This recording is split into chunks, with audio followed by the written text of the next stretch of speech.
देखिए, ये जो अभी नेशनल हेराल्ड वाला जो मामला है, ये सभी जानते हैं कि ये एक समाचार पत्र देश के जब आज़ादी का आंदोलन चल रहा था, उस समय एक समाचार पत्र चलता था, नेशनल हेराल्ड। उसमें कई क्रांतिकारियों ने और अपना शेयर परचेज किया, उसमें पैसा दिया।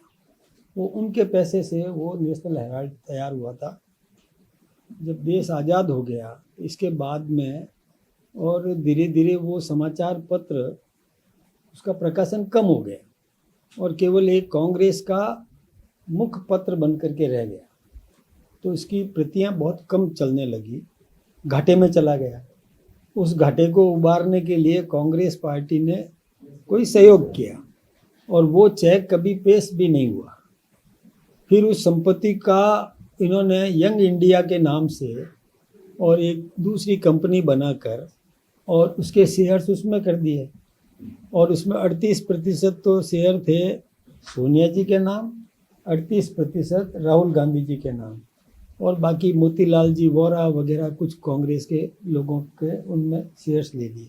और वो सारी संपत्तियां केवल 50 लाख में, और मतलब जो 500 करोड़ से ज़्यादा कीमती संपत्तियां हैं वो 50 लाख में और उधर हस्तांतरित कर दी। मैं सोचता हूँ कि ये बहुत बड़ा घपला है, और इसमें भी हम लोगों ने कहीं मुकदमा दर्ज नहीं कराया। ये सुप्रीम कोर्ट के आदेश से मुकदमा दर्ज हुआ, और जब मुकदमा दर्ज हुआ उस समय कांग्रेस का देश पर शासन था। तो कांग्रेस के शासन के समय में सुप्रीम कोर्ट के आदेश से जो मुकदमा दर्ज हुआ, और जो एक अखबार को दी गई जमीन, वो मालिक कोई व्यक्ति कैसे बन सकता है, उसके ट्रांसफ़र कैसे कर सकता है, उसके प्लॉटिंग कैसे काट सकता है, उस पर व्यक्तिगत लाभ कैसे ले सकता है। तो ये मामला है, तो इसमें ईडी जांच कर रही है तो जांच करेगी। ये संस्थाएं बनी भी इसीलिए है। तो अब उसमें यदि वो अपने समय में कुछ दुरुपयोग करते रहे होंगे तो वो सोचते हैं बीजेपी कर रही है, जो बीजेपी ने कहीं नहीं किया। और ये संस्थाएं अपने हिसाब से जांच के आधार पर निर्णय करती है, और उसी के आधार पर हुई। अब ये आरएसएस की बात कर देना, यहाँ हमारे यहाँ देखिए, जो कोई भी जानता नहीं है, यदि जानना चाहे तो संघ की शाखा में जाए, वहाँ साल में एक बार गुरु दक्षिणा होती है। हमारा स्वयंसेवक अपने गाढ़े पसीने की कमाई में से और कुछ राशि बचा करके गुरु दक्षिणा के रूप में अर्पित करता है, और उससे हमारी ये सब हमारा काम चलता है। हम कोई ऐसे नहीं है, लेकिन होता क्या है कि जो जैसा होता है वो दूसरे के बारे में भी ऐसा सोचता है।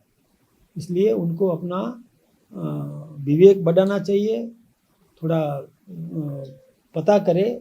नहीं पता है तो जाकर के पता कर ले, समझ ले। किसी भी प्रकार का ऐसे संगठन पर मिथ्या आरोप लगाना ठीक बात नहीं है।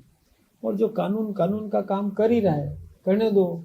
अब आज एक मिनट के लिए सोच रहे, सोनिया जी ने जमानत क्यों कराई? क्या जरूरत थी जमानत कराने की? राहुल गांधी जी ने जमानत क्यों कराई? वाड्रा जी ने जमानत क्यों कराई? मीन्स मन का चोर था तब जमानत करे। ये तो वो खुद जानते हैं, अंदर से तो सब समझे हुए हैं कि ये हमने अपराध तो किया है, इसलिए जमानत करा दो, नहीं तो गिरफ्तार कर लेंगे ये। तो उस भय से की ना, इसका मतलब तो ये हुआ कि अपराध तो हुआ। ऐसे वो कह रहे ईडी के डर दिखाकर मित्र बनाए जा रहे हैं। जब नीतीश कुमार इंडी गठबंधन थे तो उस समय उनके मंत्रियों के ऊपर ईडी के छापे डले, और अब जब वो आपके इसमें शामिल हो गए तो अब कोई छापे वापे नहीं डल रहे। तो ईडी का डर से मतलब बीजेपी अपने पाले में ले रही है उनको। सीधी सी बात हर कोई के समझ में आता है कि किसी भी व्यक्ति पर जब छापा डाला, उसमें जो मिला उस पर कार्रवाई होगी, तो उसी पे दोबारा छापा डाले। ये क्या बात हो गई? जब छापा डाला, जो मिलना था मिल गया, नहीं मिलना था नहीं मिला, कार्रवाई होनी थी हो गई, अब उसके बाद दोबारा छापा डालो, ये क्या बात हो गई? जब नीतीश जी के लिए कह रहे हैं और उसमें कुछ मिला होता तो कार्रवाई होती, नहीं मिला तो नहीं हुई। तो अब बीजेपी में है तो हमारे साथ में जुड़े हुए तो छापा और डालो, ये क्या बात हो गई? ये कहाँ का न्याय है? एक बार छापा हो गया, इसमें उस संस्था के भी अपने नियम हैं कि कितने समय में क्या क्या करना चाहिए, वो कर रही है अपनी संस्था। मैं उसका बचाव, किसी संस्था के बचाव करने के लिए मैं नहीं खड़ा हूँ। वो संस्था कोई हमारी अकेले की नहीं, हमारी पार्टी की नहीं है, वो संस्था देश की है। जो कोई भी एनफोर्समेंट डायरेक्टरेट है वो जो उनको मिलेगा तो उस पर कार्रवाई करेगी। संविधान बचाओ को लेकर खड़गे जी 28 अप्रैल को जयपुर में बड़ी रैली करने जा रहे हैं। एक बात मैं आपको बताऊं, लोकसभा चुनाव में आपको नुकसान भी होता है। देखिए, हमको कोई नुकसान नहीं होगा। खड़गे जी ने खुद ने वक्फ की संपत्ति पर कब्जा किया था और वो वापस लौटा रहे हैं, क्योंकि नाम आने लग गया। नाम आने लग गया तो लौटा रहे हैं। अब बताओ आप, यानी लौटा रहे हैं मीन्स क्यों, लीज क्यों जो आज लौटा रहे हो? तो ये बातें तो देखिए अजब। दूसरा, संविधान की धज्जियाँ किसने उड़ाई?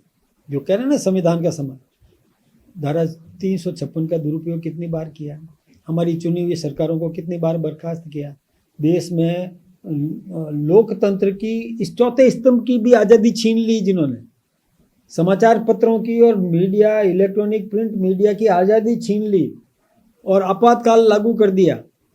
समाचार पत्रों के एडिटोरियल भी वाइट यानी ब्लैंक आया करते थे।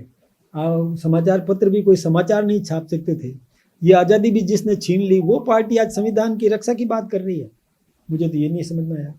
दूसरा, वो अपनी पार्टी को भी देखें तो सही। जब 71 में राष्ट्रपति का चुनाव था, कांग्रेस के अधिकृत प्रत्याशी निजलिंग गप्पा खड़े हुए थे। उसको हराने के लिए इंदिरा जी ने वीवी गिरी जी को खड़ा किया और आवाज़ दी कि आत्मा की आवाज़ पर वोट दो, आत्मा की आवाज़ पर वोट दो। तो अपनी पार्टी की भी धज्जियाँ तो उन्होंने उड़ाई और वीवी गिरी जी को जिताया, अपने कांग्रेस के अधिकृत प्रत्याशी को हराया। तो ये सब लोग क्या बात करेंगे डिसिप्लिन की, या क्या बात करेंगे संविधान की? जिन्होंने संविधान की हत्या बार बार की, वो संविधान के रक्षक बन करके ढोल पीट रहे हैं, हमने गाल फुला करके और बड़ी बड़ी बातें कर रहे हैं। मैं सोचता हूँ उन लोगों को थोड़ा सोचना चाहिए, बोलने से पहले देखे तो सही कि हम कितने पानी में हैं, थोड़ा समझ के फिर बात करते तो ज़्यादा ठीक होता। मतलब वो आपके जो विधायक है जयदीप बिहानी, वो लगातार राजस्थान रॉयल्स के जो मालिक है उनके ऊपर मैच फिक्सिंग का आरोप लगा रहे हैं, और जो उपाध्यक्ष है राजस्थान रॉयल्स के राजीव खन्ना, उनका नाम वो कह रहे हैं कि लाल डायरी में भी है और ऐसे लोग। ये मैं सोचता हूँ बियानी जी के पास कोई सूचना होगी, मेरे पास ऐसी कोई सूचना नहीं है, तो उस विषय पर तो मैं क्या जवाब दे सकूँगा। और बियानी जी के पास में यदि कोई सूचना है तो मुखर होकर के उसका जो कार्रवाई कानूनी हो सकती है वो करना चाहिए। और ये जहाँ तक खेल की बात है, इसको खेल की भावना से और उत्कृष्ट तरीके से और इसको उपयोग में लेना चाहिए। बहुत हमारे खिलाड़ियों को प्रोत्साहित किया जाना चाहिए, योग्यता को आगे बढ़ाने के लिए और जो कुछ भी करना चाहिए करें इसमें। और यदि कोई भी इस प्रकार की बात उनके पास में है तो इसको, वो खुद इसके सदस्य भी हैं, क्रीड़ा परिषद में है, तो उनको संभालना चाहिए इसको। बोर्ड को हेड ऑफ को साइड में रखा गया है, एक भी कार्ड नहीं बने हैं आईपीएल मैच के पास, इस वजह से वो नाराज से लग रहे हैं पूरी हेड ऑफ कमेटी, क्योंकि वो अध्यक्ष है। इस तरह की बात पार्टी तक भी आई कि संगठन की सब नहीं, मेरे पास तो आई नहीं है। आई होती तो मैं आपके सामने बोल देता। मेरे पास में इस प्रकार की कोई जानकारी नहीं है। जहाँ तक उनकी क्या व्यवस्था है, क्या योजना है, किस प्रकार से इनको खेल उसको पासेज किस प्रकार से देने चाहिए, ये मेरी जानकारी में है नहीं, तो मैं इस विषय पर तो अधिकृत नहीं हूँ।